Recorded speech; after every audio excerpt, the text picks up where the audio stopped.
Meus irmãos, podem tomar os seus lugares, obrigado. Quero convidá-los a abrir a palavra do Senhor na Epístola aos Hebreus, capítulo 10.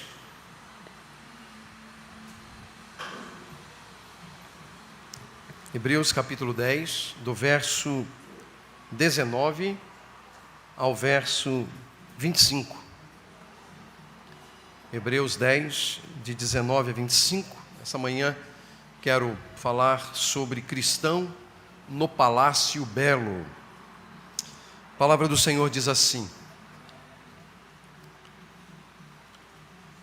Portanto, irmãos, temos plena confiança para entrar no lugar santíssimo pelo sangue de Jesus, por um novo e vivo caminho que Ele nos abriu por meio do véu, isto é, do seu corpo. Temos, pois, um grande sumo sacerdote sobre a casa de Deus. Sendo assim, aproximemo-nos de Deus com um coração sincero e com plena convicção de fé, tendo os corações aspergidos para nos purificar de uma consciência culpada e tendo os nossos corpos lavados com água pura. Apeguemo-nos com firmeza à esperança que professamos, pois aquele que prometeu é fiel. E consideremos uns aos outros para nos incentivarmos ao amor e às boas obras. Não deixemos de reunir-nos como igreja, segundo o costume de alguns, mas procuremos encorajar-nos uns aos outros, ainda mais quando vocês veem que se aproxima o dia. Meus irmãos, o capítulo 10 de O Peregrino narra o episódio em que cristão chega a um lugar chamado Palácio Belo. O seu desejo é passar a noite ali e descansar antes de seguir viagem. Entretanto, para ele conseguir acessar o palácio, ele precisa lidar com alguns desafios e temores pessoais. À porta do palácio, a mais ou menos 200 metros de onde ele está, há 2 leões que foram colocados ali para provarem a fé dos peregrinos. E nesse momento, cristão é tomado por certo temor e por certa incredulidade, de modo a dominarem o seu coração e tentarem impedi-lo de chegar ao Palácio Belo. Esse temor e essa incredulidade dominam tanto os que ali chegam, que eles são capazes de ver os perigos que os leões representam, mas incapazes de verem as correntes que prendem esses leões. E com a ajuda de porteiro ou de um porteiro cujo nome é vigilante, cristão ele passa pelos leões e é bem recebido pelo porteiro. E sem demora, cristão lhe pergunta se lhe é possível passar a noite ali para descansar um pouco. Só que vigilante, antes de dar a resposta a essa pergunta, também faz algumas perguntas a cristão, para conhecê-lo um pouco mais, para ter maiores detalhes sobre ele. E isso seria importante para que ele pudesse também apresentá-lo aos outros membros da casa. E quando o vigilante se dá satisfeito com as respostas dadas por cristão, ele lhe apresenta uma bela jovem, chamada Discrição. Ela também, à semelhança do porteiro, faz um monte de perguntas para cristão. E todos querem saber mais detalhes sobre a sua vida. Querem conhecer as suas origens, querem saber para onde ele está indo, querem saber como ele entrou no caminho, o que ele testemunhou durante a caminhada, o que ele encontrou no caminho e também qual é o seu nome. E pela primeira vez nós sabemos qual era o seu nome antes de ser chamado cristão. Ele diz: meu nome é desgraçado. E quando ele encontra Cristo, ele passa a ser chamado de cristão. Bom, discrição se dá por satisfeita com as respostas dadas por cristão. E então ela o leva a um outro local, a um outro cômodo da casa, para apresentar a outros membros da família e aguardarem todos juntos o jantar. Mas enquanto o jantar está preparado, eles empreendem um tempo de conversa. E para isso são designadas outras 3 belas moças: piedade, prudência e caridade. Cada uma, por sua vez, dirige a cristão uma série de outras perguntas. Elas desejam saber sobre a sua experiência a caminho do Monte Sião, sobre o país de onde vem e as razões para cristão ter empreendido sua peregrinação sem a sua esposa e sem os seus 4 filhos pequenos. O cristão passa a noite naquele lugar, seu desejo é viajar no dia seguinte, só que quando ele está prestes a sair do palácio, cristão é convidado a passar ali mais um dia. Algumas raridades devem ser mostradas a ele, e ele é conduzido à sala do arquivo, onde estão registrados os feitos do Senhor. Mas como havia muitas outras coisas mais a lhe mostrar, ele é convidado a permanecer mais 2 dias, nos quais ele visita a sala das armaduras, onde, por exemplo, se encontra a vara utilizada por Moisés, a queixada de sangar e a pedra com a funda que Davi usou para matar Golias. E no dia seguinte é levado a contemplar as montanhas deleitáveis para o conforto de sua viagem. Quando Charles Haddon Spurgeon interpreta o capítulo 10 do Peregrino de John Bunyan, o episódio do Palácio Belo, ele diz que esse episódio deve ser entendido como a descrição de cristão unindo-se à igreja. O lugar da comunhão especial do povo de Deus na terra. Esse palácio é descrito como um lugar para alívio e segurança dos peregrinos.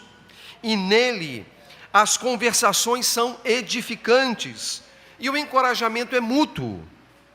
Nele, cristão é submetido, mediante perguntas, ao que pode ser chamado de o exame dos convertidos.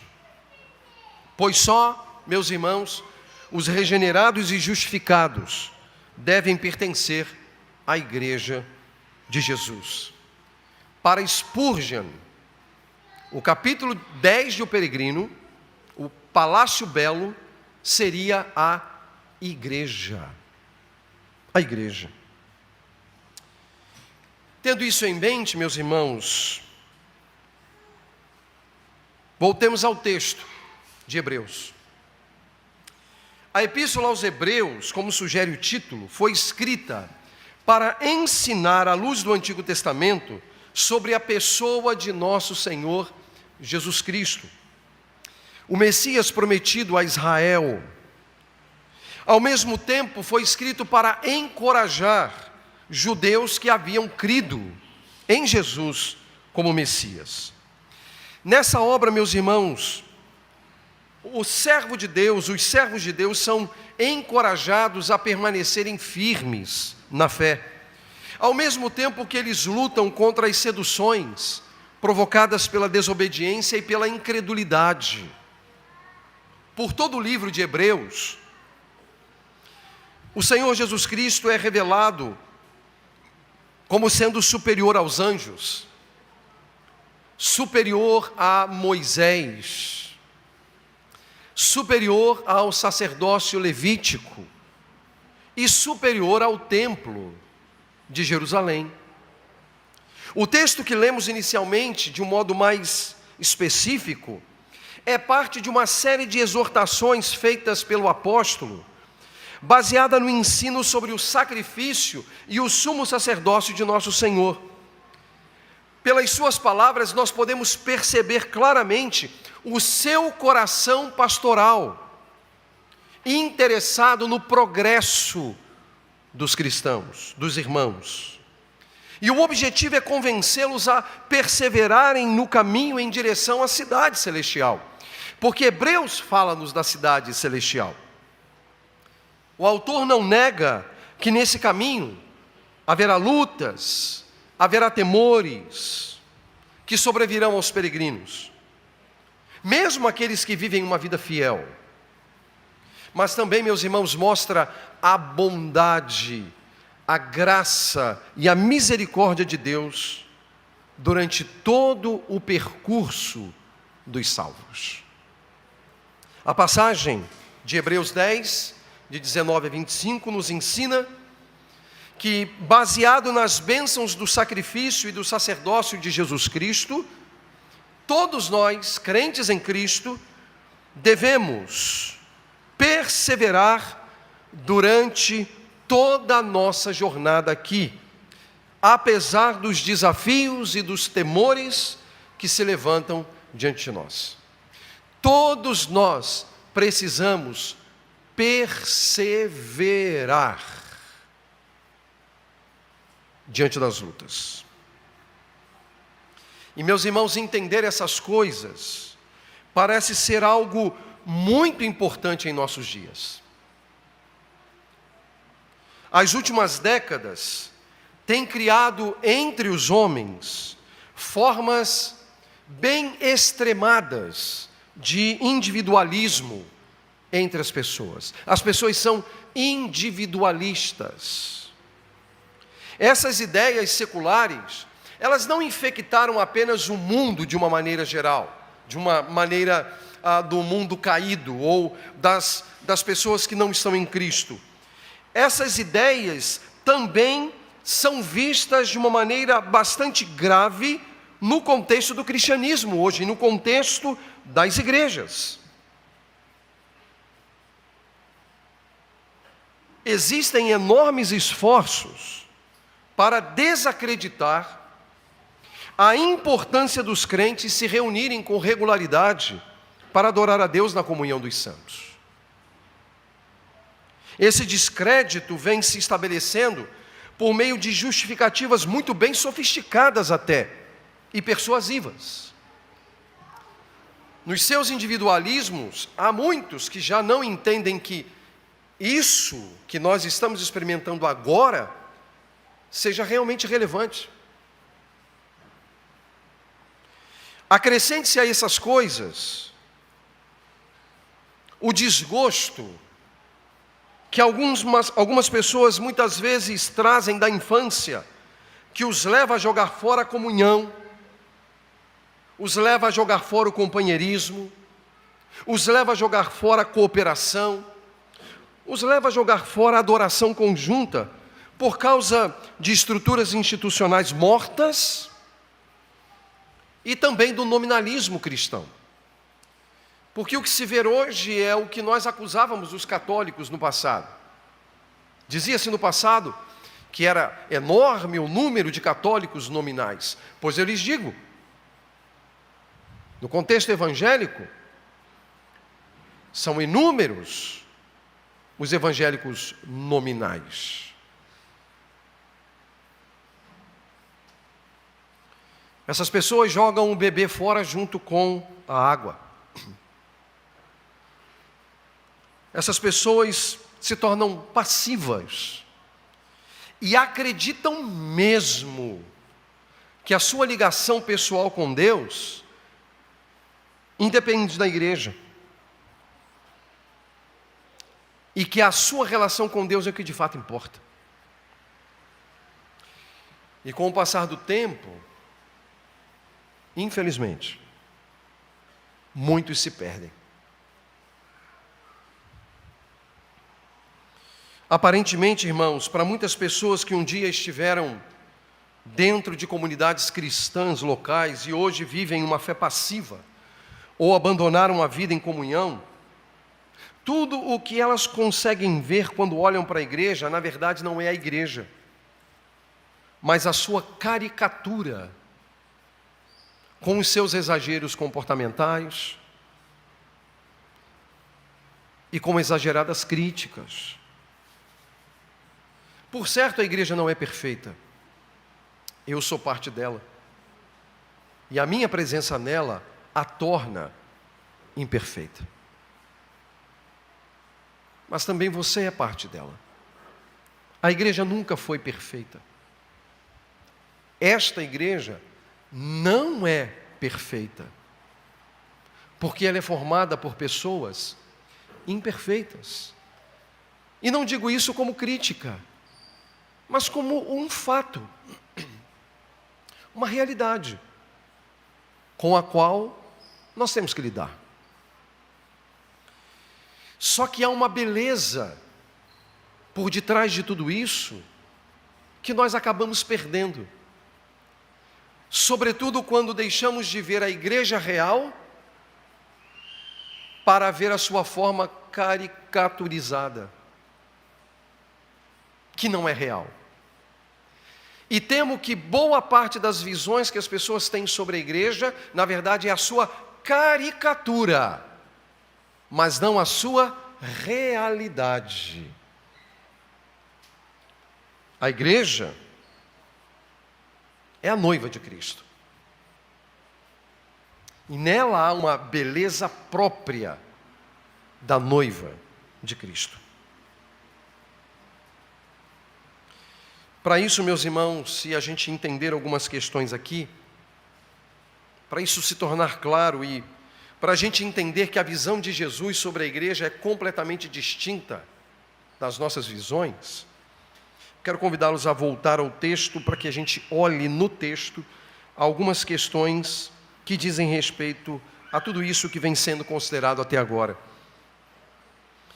As bênçãos do sacerdócio de Cristo concedem à igreja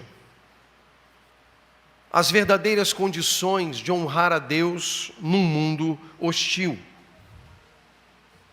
Há bênçãos através do sacerdócio de Cristo para a igreja de Jesus. E há respostas que a igreja de Jesus precisa dar às bênçãos do sacerdócio de Cristo. E eu quero compartilhar isso com vocês. E há duas questões que eu quero destacar: as bênçãos propriamente ditas do sacerdócio e, posteriormente, como devemos responder a essas bênçãos. Primeiro olhemos as bênçãos do sacerdócio. Pegue a sua Bíblia. Releia comigo os versos de 19 a 21. A palavra de Deus diz assim: portanto, irmãos, temos plena confiança para entrar no lugar santíssimo pelo sangue de Jesus, por um novo e vivo caminho que Ele nos abriu por meio do véu, isto é, do seu corpo. Temos, pois, um grande sacerdote sobre a casa de Deus. Meus irmãos, a palavra de Deus é um tesouro de conhecimento para todos nós. À medida que nós nos dedicamos a escavá-la, como semelhantemente fazem os arqueólogos, surgem diante de nós ainda maior conhecimento sobre a obra de Deus, realizada por meio de Jesus Cristo, nosso Senhor. Nos versos 19 a 21, Deus revela bênçãos do ministério sacerdotal do Messias. E por meio desse grande sumo sacerdote sobre a casa de Deus, nos foi restaurado um novo e vivo caminho que Ele nos abriu. Por essa razão, eu e você, nós podemos nos achegar à presença de Deus e podemos usufruir das bênçãos da presença de Deus. Porém, meus irmãos, equivocam-se todos aqueles que pensam que essas bênçãos são oferecidas gradativamente aos salvos, ou talvez oferecidas apenas às pessoas mais experientes e maduras. Mas não é este o ensino da passagem. O autor parte do pressuposto de que qualquer pessoa que tenha crido em Jesus como seu Senhor e Salvador se beneficia da obra de Cristo como sacerdote sobre a casa de Deus. Então notem, se eu criei, se você creu, nós temos os benefícios desse sacerdócio de Cristo, daquilo que Ele fez na cruz do Calvário por nós. Há bênçãos para nós. Portanto, nós temos plena confiança para entrar no lugar santíssimo. E os benefícios de Cristo como sacerdote são bênçãos dispensadas aos salvos por Ele. Entretanto, meus irmãos, há algo que precisa ser explicado aqui, que nós precisamos compreender, porque isso é fonte de grande consolo para nós. O que seria a restauração do novo e vivo caminho que Ele nos abriu por meio do véu, isto é, do seu corpo? Para isso nós precisamos voltar ao Antigo Testamento e lembrar que o pecado, ele impôs uma inimizade entre Deus e o homem. Isso está devidamente demonstrado no capítulo de número 3 de Gênesis, quando Deus coloca querubins guardando o caminho da árvore da vida. A relação entre o homem e Deus havia sido rompida, havia sido estabelecida uma inimizade. Esta é a linguagem que o apóstolo Paulo utiliza no Novo Testamento. Inimizade entre Deus e o homem. Mas Deus, Ele vai à procura do seu povo. E Ele ordena a construção, num primeiro momento, do tabernáculo. Moisés constrói o tabernáculo. Posteriormente é ordenada a construção do templo. Salomão constrói o templo. Mas notem, todas essas coisas eram apenas sombra de uma realidade maior e futura, que se cumpriria perfeitamente na pessoa bendita de nosso Senhor Jesus Cristo. Nas palavras de Isaías, o castigo que nos traz a paz com Deus e a paz conosco mesmos estava sobre ele. Agora, caminho aberto, por meio de um grande sacerdote sobre a casa de Deus, isto é, o céu, porque aqui, a casa de Deus aqui não é o templo terreno, mas é o céu, o lugar da habitação de Deus. Podemos agora, com ousadia, acessar o Santíssimo, acessar o lugar santo. E, meus irmãos, isso só é possível porque há algo significativo entre o que ocorre no Antigo Testamento e o Novo Testamento com relação aos sacrifícios.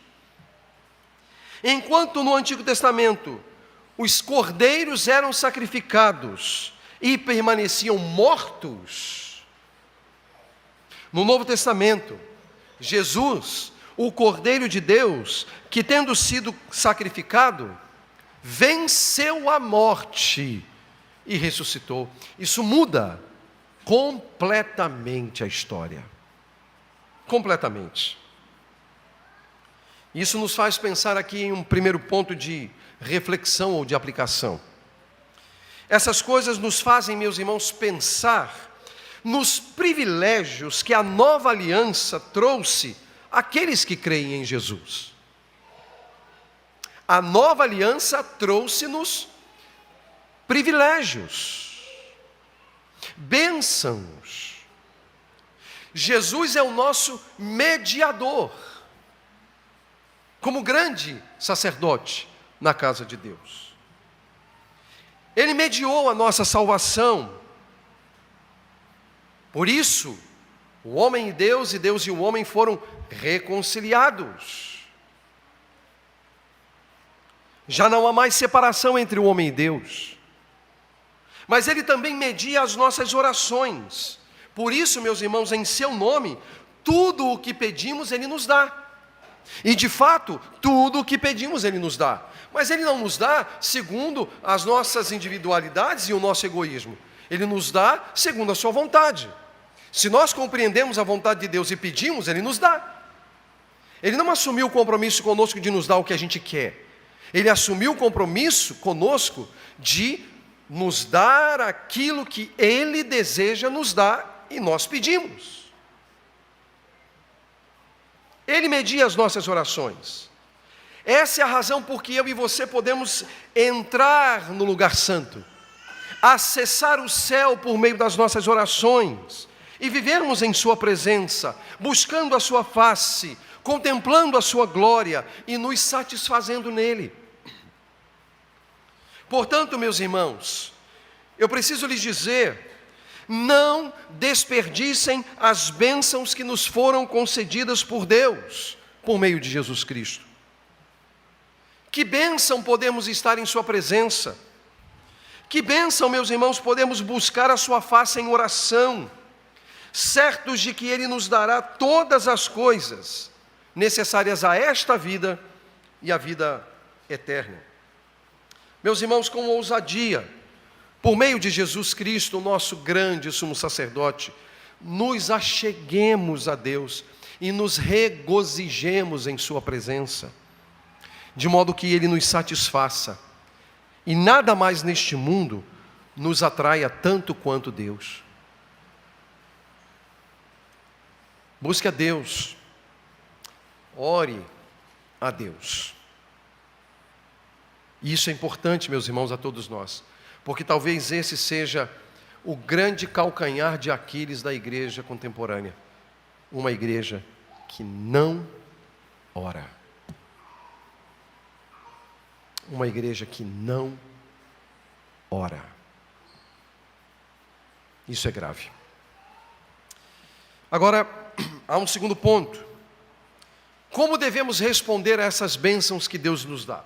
O privilégio da sua presença, o privilégio da oração, o privilégio da redenção. Qual deve ser a minha resposta? Qual deve ser a sua resposta? Acompanhe comigo os versos 22 a 25.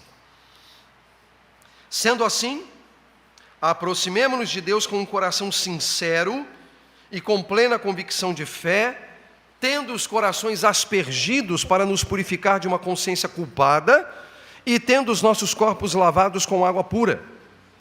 Apeguemo-nos com firmeza à esperança que professamos, pois aquele que prometeu é fiel. E consideremos uns aos outros para nos incentivarmos ao amor e às boas obras. Não deixemos de reunir-nos como igreja, segundo o costume de alguns, mas procuremos encorajar-nos uns aos outros, ainda mais quando vocês veem que se aproximam o dia.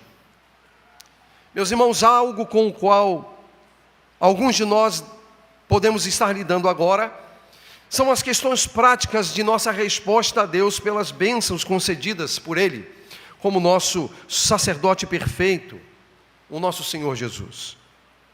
E o apóstolo aqui não deixou esta pergunta no vazio. Os versos 22 a 25 nos revelam quais as exigências divinas que compreendem as bênçãos que nos foram dadas em Jesus. E há 3 orientações sobre a qual deve ser nosso procedimento neste mundo, que devem ser as nossas respostas, de modo a glorificarmos e honrarmos este Deus que é bondoso. Primeiro, no verso 22, nós encontramos a expressão aproximemo-nos. Aproximemo-nos. O texto diz, aproximemo-nos. Sendo assim, aproximemo-nos de Deus com um coração sincero e com plena convicção de fé. Aproximemo-nos. Esta é uma orientação, meus irmãos, a crentes, aqueles que têm a Cristo como mediador. Agora notem, a ideia da aproximação remete também ao Antigo Testamento. E remete também à questão do sacerdócio. Em que condições o sacerdote poderia se aproximar para realizar os sacrifícios? Ele primeiro precisaria ter sacrificado por si mesmo e orado para que primeiro os seus pecados fossem perdoados, para que então os pecados do povo pudessem ser expiados. Ao se aproximarem, eles o faziam de uma maneira a honrar a Deus, a glorificar a Deus. Aproximemo-nos aqui é uma linguagem sacerdotal. Ele, como grande sumo sacerdote, que nos fez sacerdócio real, leva-nos a nos aproximarmos do Santíssimo.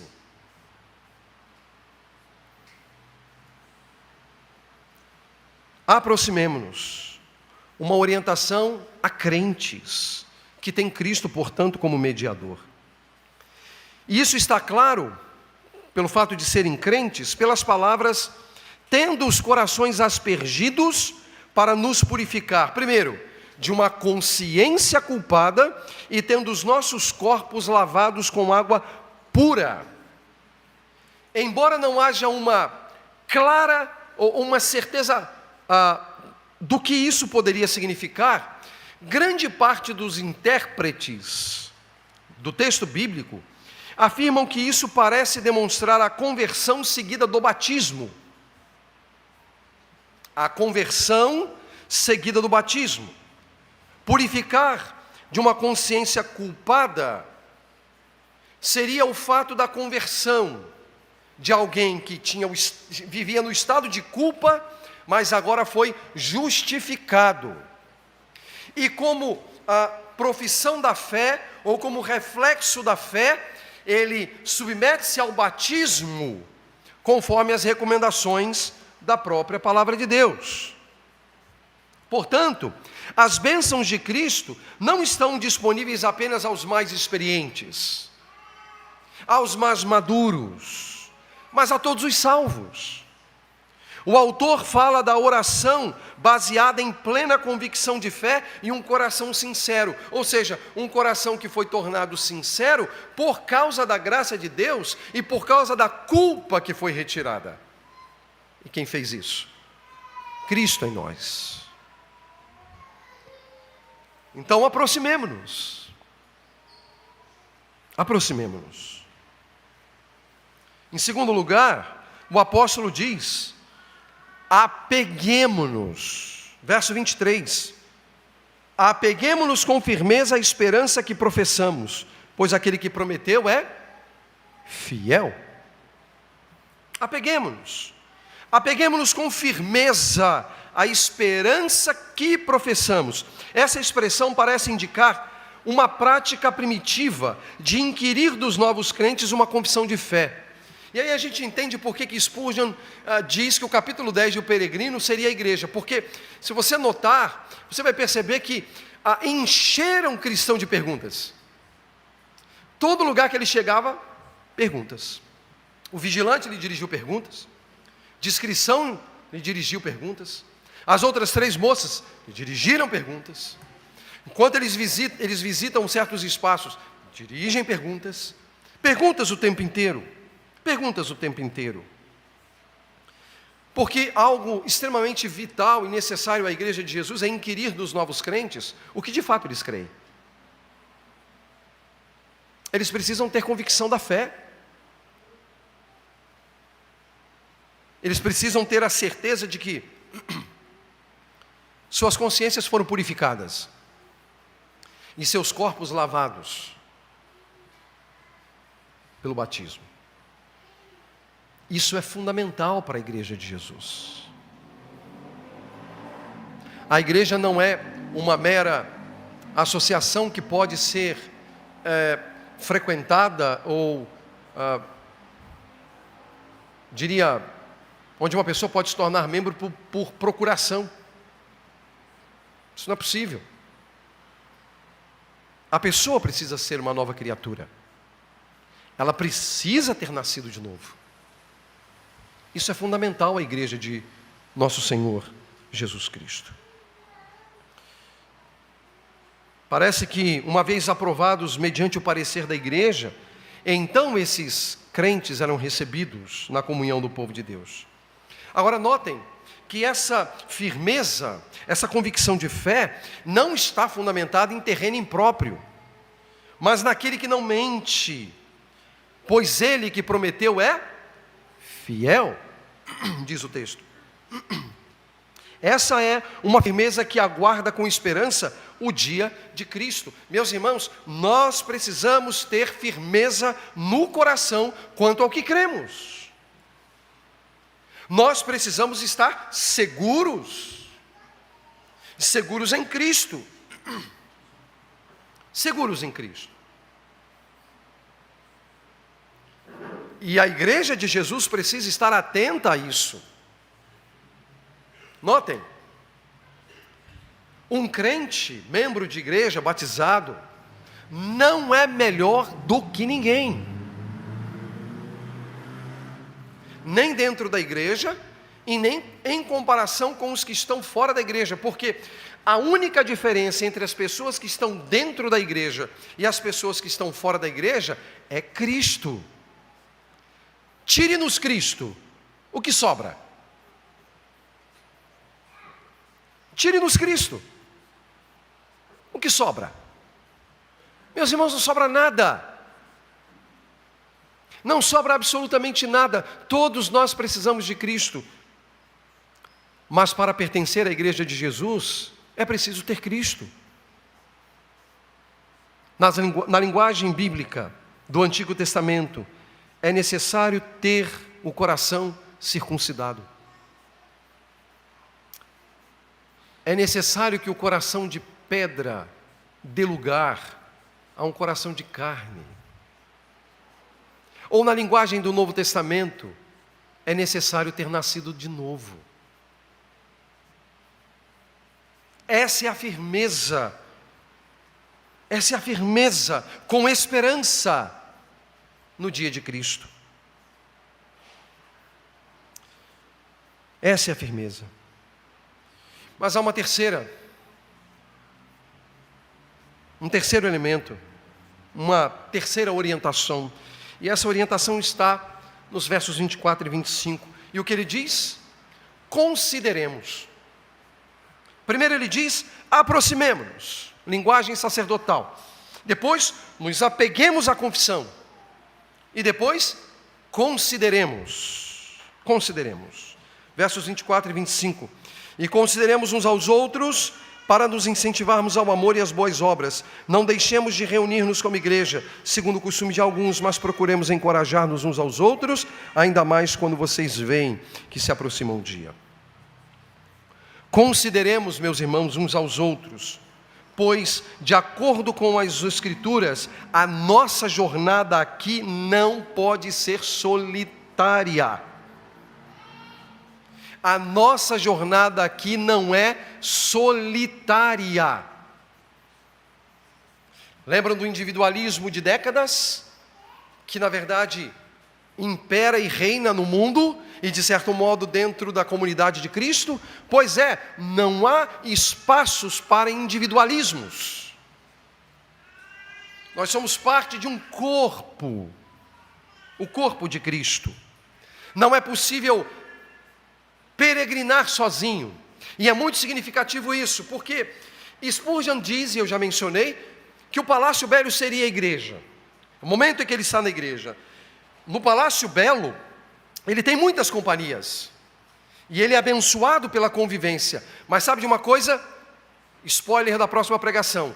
Quando ele deixa o Palácio Belo, ou quando ele está deixando o Palácio Belo, ele pergunta se o porteiro havia visto algum viajante, algum peregrino. E aí o porteiro diz assim, sim, eu vi um homem. Passou aqui às pressas. E ele pergunta, você sabe qual é o seu nome? E ele diz, Fiel. Ah, Fiel. Ele é um amigo da minha cidade. Ele é da mesma cidade de onde eu venho. Há quanto tempo ele está daqui? Ele falou, olha, já deve estar descendo a colina. E o que cristão faz? Acelera o passo. E a partir de então, quem será o seu companheiro? Fiel. Meus irmãos, a fim de nos incentivarmos, diz o texto, incentivarmos ao amor e às boas obras, encorajarmos-nos, ainda mais quando vocês veem que se aproxima o dia de Cristo. Meus irmãos, ao estabelecer a igreja, Deus leva adiante o seu plano de ter para si um povo como parte da nova criação.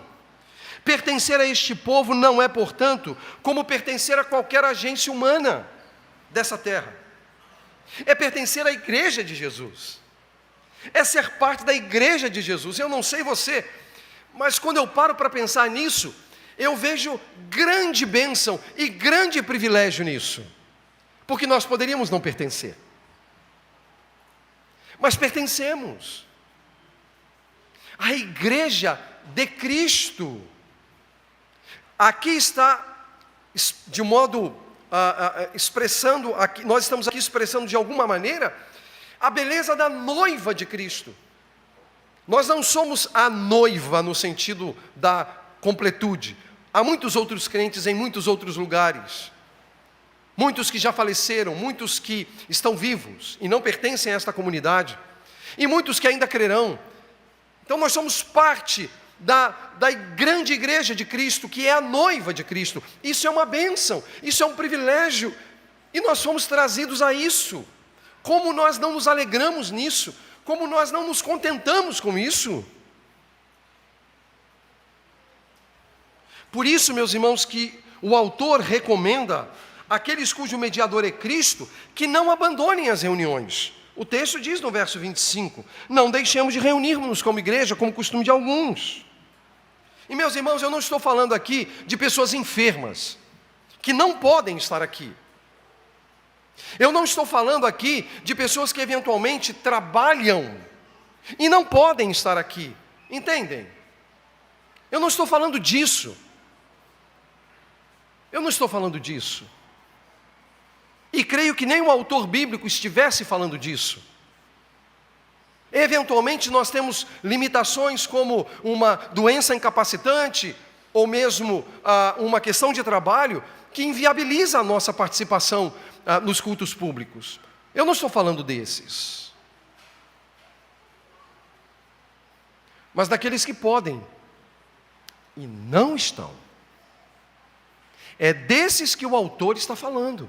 Veja, não estou criando nada da minha cabeça. Parece pelo texto que havia o costume de alguns lá no cristianismo primitivo de agirem dessa maneira. Portanto, não é coisa nova. E o que o autor diz? Não deixem de se reunir.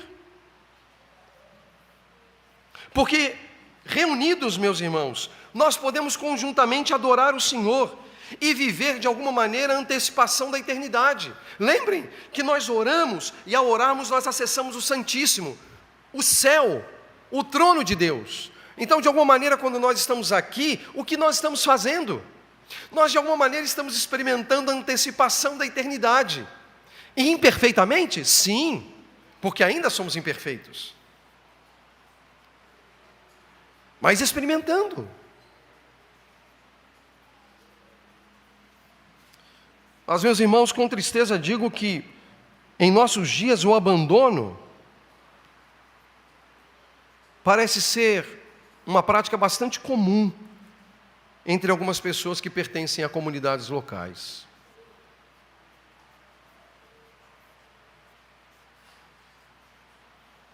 Nós não sabemos quais eram os motivos lá das igrejas ou da igreja ao qual o autor aqui dirige a sua epístola. Nós não sabemos. Não está tão claro assim qual seria o motivo. Suspeita-se que Cristo já não era mais suficiente e eles estavam amparados ali nas diversas cerimônias. Eles queriam manter as diversas cerimônias do Antigo Testamento, como se Cristo não lhes fosse mais suficiente. Essa é uma hipótese, eu não posso afirmar. Mas o fato é que, à semelhança daqueles dias, nos nossos dias também, a prática do abandono parece ser algo muito comum.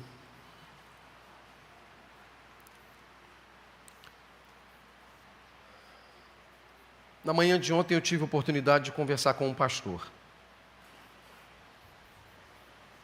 que precisava conversar.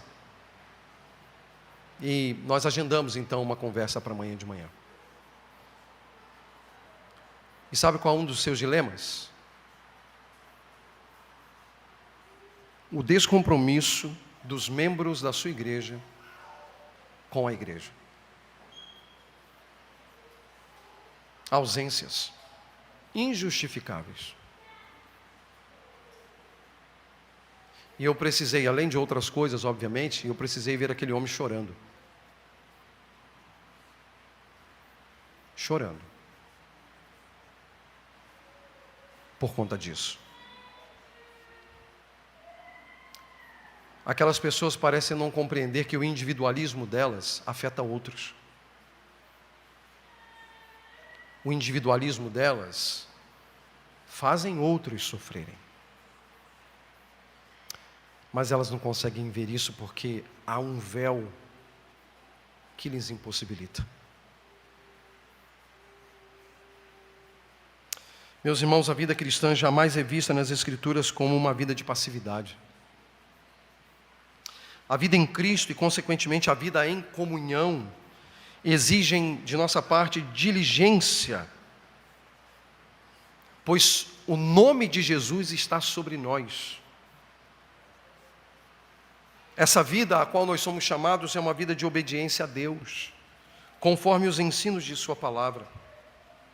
Essa obediência, meus irmãos, é nas mãos de Deus, o que nos traz a paz que tanto ansiamos a cada dia ao nosso coração, durante todo o caminho da nossa jornada aqui. É viver como servo de um Deus amoroso e que está sempre pronto a nos ajudar e nos corrigir. Por isso, meus irmãos, quando o Senhor faz as exigências que consideramos nesses últimos minutos, nós estamos conscientes do privilégio a que fomos trazidos na nova aliança em Jesus Cristo. E a pergunta que eu lhes faço é: que outras respostas nós poderíamos dar a Ele, senão um coração agradecido que se aproxima, que se apega e que considera uns aos outros? Tudo o que Ele requer de nós é que nós tenhamos comunhão com Ele por meio da oração. E Ele pretende atender-nos. Por isso Ele se alegra quando nós buscamos, mas Ele também quer que nós retenhamos firmes a confissão e nos consideremos uns aos outros mutuamente, na comunhão da própria igreja. Não é possível caminhar sozinho. Não é possível, irmãos. Não é possível. Meus irmãos, para concluir, conforme entendeu Spurgeon, o Palácio Belo teria sido a sua maneira de descrever a Igreja de Jesus em sua realidade e não em sua caricatura. A Igreja real e a Igreja caricaturizada são muito distintas, meus irmãos. A caricatura de igreja jamais será uma igreja. Assim como nos dias de Bunyan, havia muitas caricaturas de igreja, algumas até bem sofisticadas, mas longe do Evangelho de Cristo. Nossos dias também, infelizmente, há muitas delas, repletas inclusive de pessoas perdidas, porque lhes falta o Evangelho.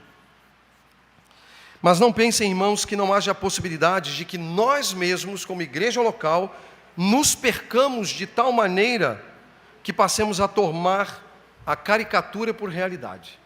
Que isso é um perigo que todos nós corremos. Tomar a caricatura por realidade. Só que nós não podemos sucumbir, nós não podemos desistir, não podemos ignorar os ensinos de nosso Senhor.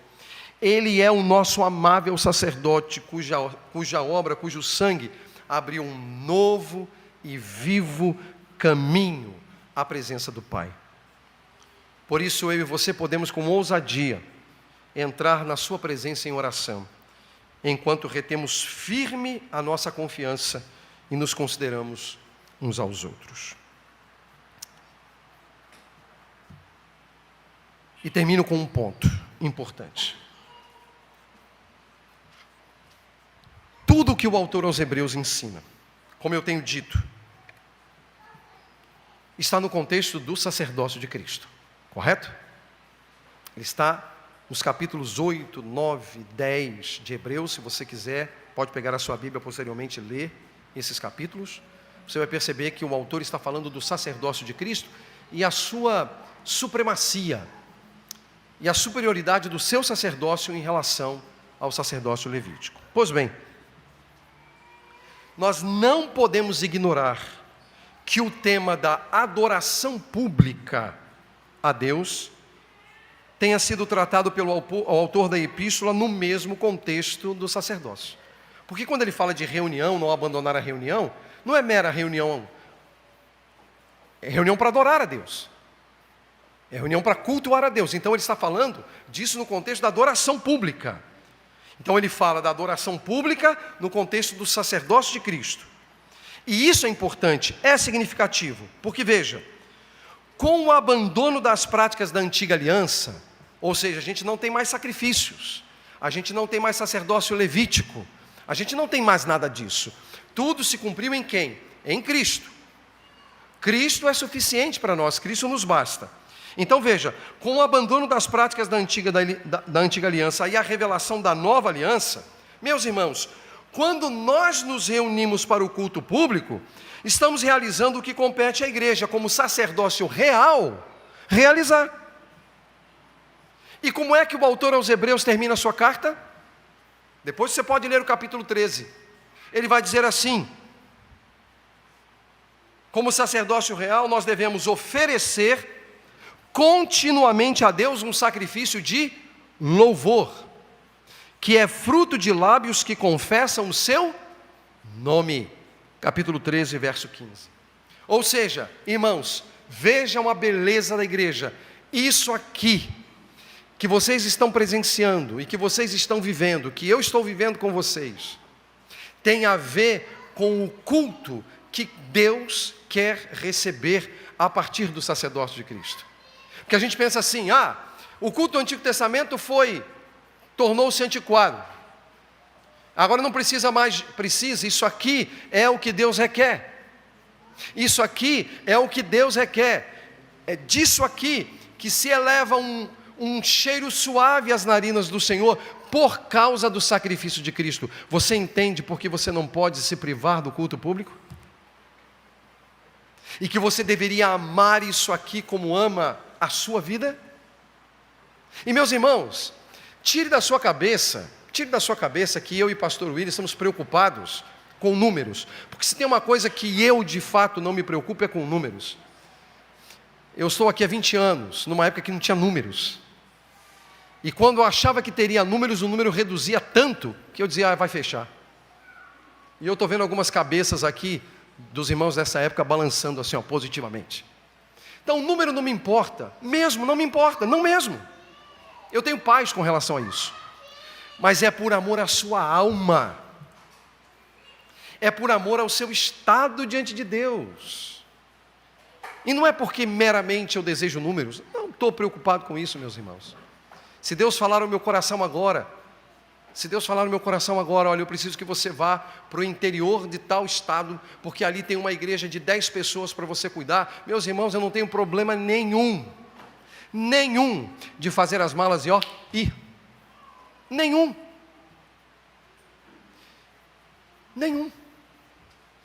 E nem mesmo me preocupa com o salário.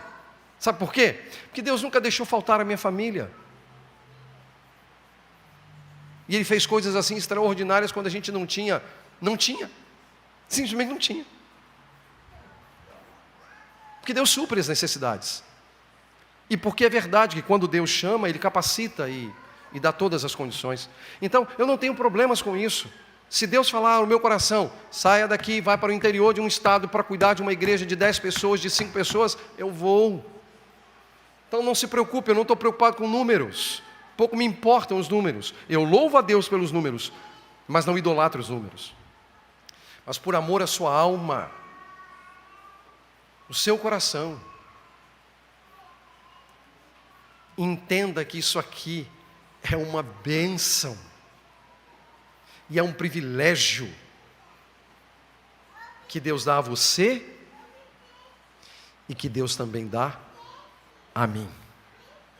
Meus irmãos, que Deus nos ajude. Sabe por quê? A gente precisa do Espírito Santo de Deus para fazer chegar isso no nosso coração. Ficar só aqui não adianta. Tem que chegar aqui. Essa capacidade eu não tenho. O máximo que eu posso fazer é chegar aqui, na sua mente. Mas chegar aqui, só o Espírito Santo de Deus. E que Ele haja em nossos corações. Amém. Vamos orar?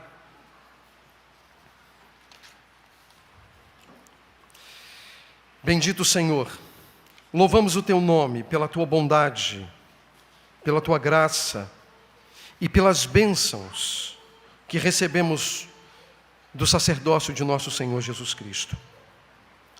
Bendito seja o Teu nome, Senhor, porque nós podemos ousadamente chegar ao Santíssimo por meio de Jesus Cristo. Passar por um novo e vivo caminho que Cristo nos abriu por meio do véu, no seu corpo. Um castigo que Ele viveu para nos trazer a paz e andarmos em novidade de vida. Bendito seja o Senhor. E bendito seja o Senhor pelas advertências que o Senhor nos traz em Tua palavra, respostas que nós precisamos dar e carecemos da Tua ajuda para conseguirmos dar. Ó Deus, obrigado porque podemos nos achegar a Ti, podemos nos aproximar de Ti. Tivemos as nossas consciências culpadas purificadas. Os nossos corpos foram lavados com água pura. Recebemos, ó Deus, a graça do Evangelho. E a inimizade que havia, ó Deus, entre nós e o Senhor, foi desfeita. Obrigado porque podemos ter uma verdade e uma fé a qual nos apegarmos. E essa fé não está fundamentada em terreno impróprio, mas naquele que não mente, o nosso Senhor Jesus Cristo. Ajuda-nos, ó Deus, a mantermos as nossas vidas apegadas à verdade do Evangelho. E ensina-nos a entender o valor do outro em nossas vidas, o valor dos irmãos, o valor da igreja na comunhão dos santos. Ajuda-nos, ó Deus, a sermos bênçãos nas vidas dos nossos irmãos e a sermos abençoados pelos nossos irmãos. Ensina-nos a entender, ó Deus, que não podemos viver a vida cristã sozinhos, no nosso individualismo pecaminoso, mas faz-nos ver a beleza da igreja e não a sua caricatura. Fortalece, Senhor, o nosso ânimo e a nossa fé. Abençoe-nos, ó Deus. E rogamos por aqueles que querem, mas não podem. Seja os membros de nossa igreja que estão impossibilitados, ou aqueles que estão em lugares em que, por causa da perseguição, não podem se reunir. Que o Senhor os console, que o Senhor os ajude, e que o Senhor possa prover a estes nossos irmãos também a comunhão. Guarde as nossas vidas, fortaleça a nossa fé. Que a Tua palavra e Teu Espírito operem poderosamente em nós. Em nome de Jesus. Amém.